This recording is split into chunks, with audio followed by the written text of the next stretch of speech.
such as erythromelalgia? Yeah, I mean, well, erythromelalgia, I love treating erythromelalgia, which I know is weird. But I can tell you that anything can happen with erythromelalgia. And certainly PG can happen secondary in any situation, so certainly that's possible. But erythromelalgia is already a unicorn in the medical world, so if you're seeing that, chances are there's other things going on there. So.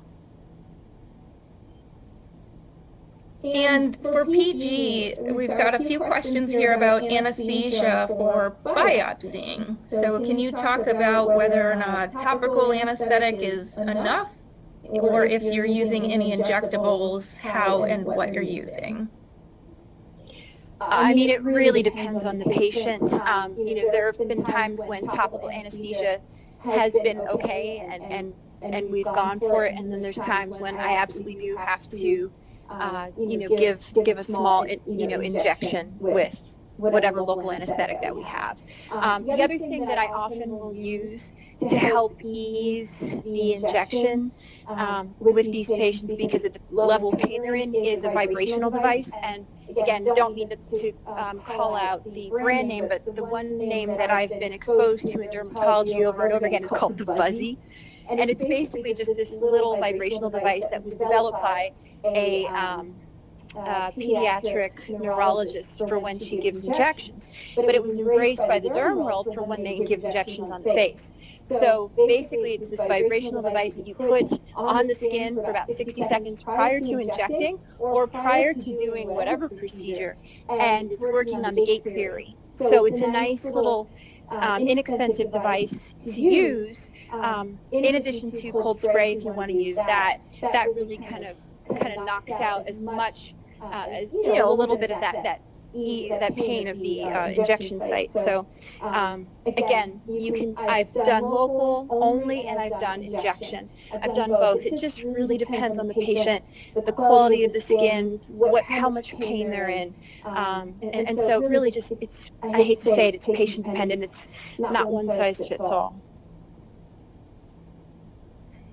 And we had another question about the eye drops. Can you mention again what it's used for, whether it's reducing pain or inflammation? It's both. So the cyclosporin, now cyclosporin is usually a systemic oral medication that can be used for a variety of different situations, namely for me, psoriasis. I use oral cyclosporin for psoriasis all the time. However, the eye drops for stasis that came out for dry eyes, it still has the properties of cyclosporin, so it's going to help reduce inflammation, and that will in turn reduce the pain. And so, again, it was somebody who was creative in the dermatology world who decided to harness the powers of what cyclosporin typically does, but in a localized form, who tried it on a wound, and I'm so grateful they did, because then again, I was able to translate that to my practice. So it's just using something technically off-label, but technically on-label in a way. You know what I mean? It's an eye drop, but it has the properties of what we want to harness from cyclosporin for these patients, who again, maybe systemically they can't take oral cyclosporin. And this topical local option is a much better situation, and also getting to the area of the wound locally. So hopefully that helps. Thank you so much, Dr. Vlhovic, and thanks to all of the attendees for your wonderful questions. We do apologize that we won't be able to get to all of them, as it's now time to welcome our next set of speakers. So Dr. Vlhovic, thank you so much for joining us today. Thank you. Have a great day. Thank you. You too. Okay. Welcome. We see some new faces here, so we'll get started. It's just about 11:30 on the dot. Our next session will be Global Vascular Guidelines on Critical Limb-Threatening Ischemia. APMA has designated unrestricted educational grants from 3M plus KCI and Organogenesis to support this session.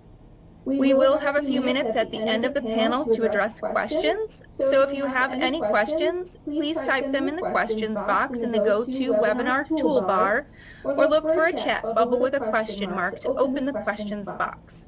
We will address as many questions as we can in our allotted time, and apologize in advance if we can't get to all of them. As a reminder, keep an eye out for the slide with the verification code that you will need to enter after the conclusion of this session. You will also need to complete the evaluation to receive your CECH for the morning sessions. After this session, you will be automatically directed to complete the session evaluation and to enter the verification code by clicking Next Section in the lower right-hand side of the screen within the APMA Online Learning Center before moving on to the first break in today's program. During the break in the educational program, be sure to check out the non-CECH programs and featured vendors directory in the Conferences and Events tab of the APMA Online Learning Center. Please help me welcome our co-chairs for this session. We have David G. Armstrong, DPM, PhD, MD, and Joseph L. Mills, MD, and our panelists, Michael Conti, MD, Lee C. Rogers, DPM, and Laura Shin, DPM, PhD. Dr. Armstrong is a diplomate of the American Board of Foot and Ankle Surgery. He is a professor of surgery at the Keck School of Medicine at the University of Southern California and director of the Southwestern Academic Limb Salvage Alliance. Dr. Armstrong has no financial relationships relevant to this lecture to disclose. Dr. Mills is a diplomate of the American Board of Surgery, fellow of the American College of Surgeons, and professor and chief Division of Vascular Surgery and Endovascular Therapy, Baylor College of Medicine. Dr. Mills has the following potential conflicts of interest to disclose. He is a consultant with ANGES. Dr. Conti is a diplomate of the American Board of Surgery and professor and chief, Division of Vascular and Endovascular Surgery at the Edwin J. Wiley, MD, Chair in Vascular Surgery at the University of California, San Francisco. Dr. Conti has the following potential conflicts of interest: research support from Metagenetics, Inc., consultant, Abbott Vascular, and ANGES, Inc. Dr. Rogers is a diplomate of the American Board of Podiatric Medicine and a fellow of the American College of Podiatric Medicine. Dr. Rogers has no financial relationships relevant to this lecture to disclose. Dr. Shin is a fellow of the American Society of Podiatric Surgeons and assistant professor of clinical surgery at the Keck School of Medicine of the University of Southern California. Dr. Shin has no financial relationships relevant to this lecture to disclose. And Dr. Armstrong, I will hand it over to you.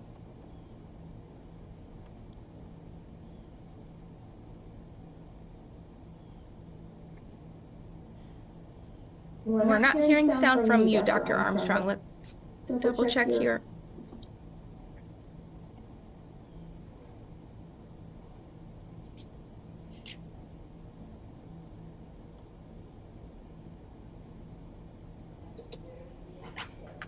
It's very good lip reading I'm doing there, Dr. Armstrong. He seems to be muted. There we go. All right. Well, hello. Actually, it's better to keep me muted. And listen, on behalf of my Vlhovic, it's a pleasure to be with you today. I don't know if Joe is here, not on video, but on audio, because I don't think he can get his video working. But in either case, I wore this shirt as a the Italian tablecloth shirt? It is the Italian tablecloth shirt, Joe Mills. I know you haven't seen it all. I haven't broken it out since the pandemic. This is a big thing because I know how much you hate it and I know how much it bothers you. Therefore, just to break out any of our pre-existing restraining orders, I'm putting it on just to open all this up. This is going to be super fun. even though Joe's here, we have a really, really great group of people. It is just an all-star cast from Laura Shin to Lee Rogers to Mike Conti and even Professor Mills. But it's now been 10 years since we had the historic dual issue of the two flagship journals, JAMA and JVS, Journal of Vascular Surgery. In fact, the first time in the history of either journal that we had dual issues on one subject like this, on limb preservation. Since that time, so much has happened, and yet at the same time, there's so much to do. But some of what we're talking about today over the next maybe hour, 90 minutes, is going to be really covering a lot of that. You have folks from that have been around for a while, and then you have some folks that are relatively new to the area, but come from a rich history of mentorship and limb preservation, and it's exciting to bring all that together and bring the toe and flow together. So on behalf of Joe, and by the way, Joe, chime in whenever you want. It's great that I can't see you, but It's hard enough to get a word in edgewise when I'm sitting next to you, but since the video doesn't seem to work, I don't think I'm going to be able to say much of anything. I'll just listen to you babble. There we are, ladies and gentlemen, the wheels already off the wagon here virtually across the country, but it's a pleasure. And it's a pleasure to introduce our first speaker. It's going to be toe before flow naturally. This is Dr. Lee Rogers. Lee, most of you know, he has a stellar history and pedigree in limb preservation. After doing his podiatric surgical training in New York, he did a limb preservation fellowship at Clear at Scholl College, where I think he interacted with Laura Shin, his toe amiga, who's also here, when she was doing her PhD. So they kind of interacted at that time. But Lee then went on to start a couple of different very significant programs in limb preservation, ultimately became head of Amputation Prevention Centers of America as their medical director, and was running more than 100 centers across the country. I can't think of anyone right now that is better suited to give kind of a big picture about the diabetic foot and the team approach from the toe perspective than Lee C. Rogers. Ladies and gentlemen, please help me welcome him. Thank you, and nice to see you, Laura, and hear you, Joe. I don't know if Mike Conti is on. I haven't heard him yet. Oh, he's here. Mike Conti's here. He's on. He has the same issue I do. I'm invisible, but listening intently. We like to keep our vascular partners in the dark and not visible. I think this is podiatric rebellion. It is. It is. Here we come. You created your own pedal peninsula and you're just letting us enter. Hey, quiet down. We got Rogers talking. So thank you very much, David. I want to just review real briefly what I'm going to be speaking about today before I turn it over to Dr. Conti.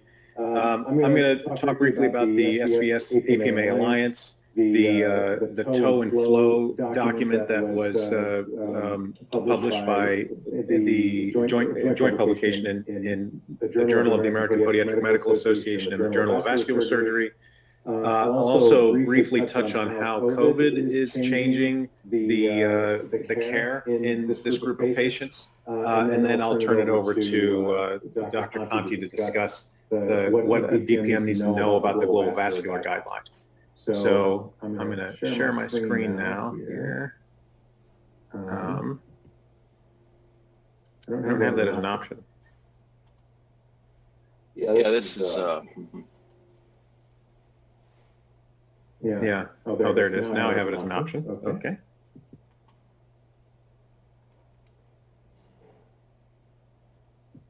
Can you see that? Ask for it. Yes. Ask and you shall receive. Can you see that, Dr. Armstrong? I can see it great. Okay. So the panel discussion is on and that's difficult when your phone's hooked up to your computer and it rings in the background. I'm sorry. We're going to discuss the global vascular guidelines, critical limb-threatening ischemia, and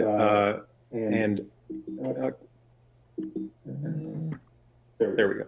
So learning objectives today, for my part, understand how the team approach can impact diabetic foot outcomes, know which skill sets are useful on a diabetic foot team, know the podiatry-specific aspects of the global vascular guidelines, and understand how the COVID-19 pandemic is disrupting care of those with diabetic foot ulcers and critical limb-threatening ischemia.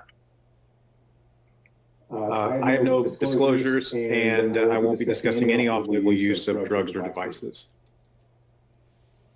So last year marked the 10-year anniversary of the APMA SVS Alliance, and that was set up in 2009 with the following goals: appoint a group representing both organizations to write a joint statement on the clinical approach to the diabetic foot, produce a supplement on care of the diabetic foot for the Journal of Vascular Surgery and the Journal of the APMA, establish joint postgraduate courses to be held at the annual scientific meetings of both organizations, exactly what we're doing now, and collaborate on practice guidelines and reporting standards, and then collaborate on advocacy and public awareness in efforts in areas of common interest. And so the alliance was started in 2009, but in 2010, the joint publication, so it's the 10-year anniversary of the joint publication of the SVS and Journal of the American Podiatric Medical Association on managing these patients with complex limb-threatening problems. So I'm sure some of you have seen this video before. This is the oldest video caught, the oldest surgery caught on video happens to be a below-the-knee amputation. The video is not playing, but it appears to be playing on my screen. Yeah.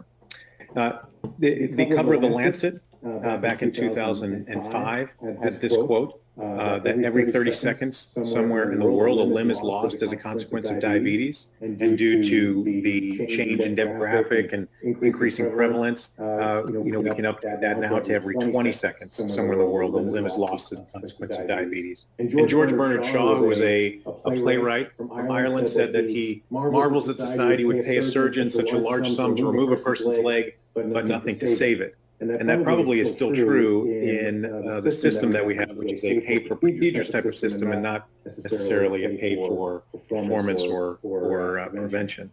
So I want to set the stage for the rest of the talk by describing what the diabetic foot syndrome is. And it's not, this is a difficult conversation that you have sometimes with payers or with institutions, and you talk to them about their diabetic foot problems, and they tend to think that, okay, yeah, it's a diabetic foot ulcer, we have some of these, but it's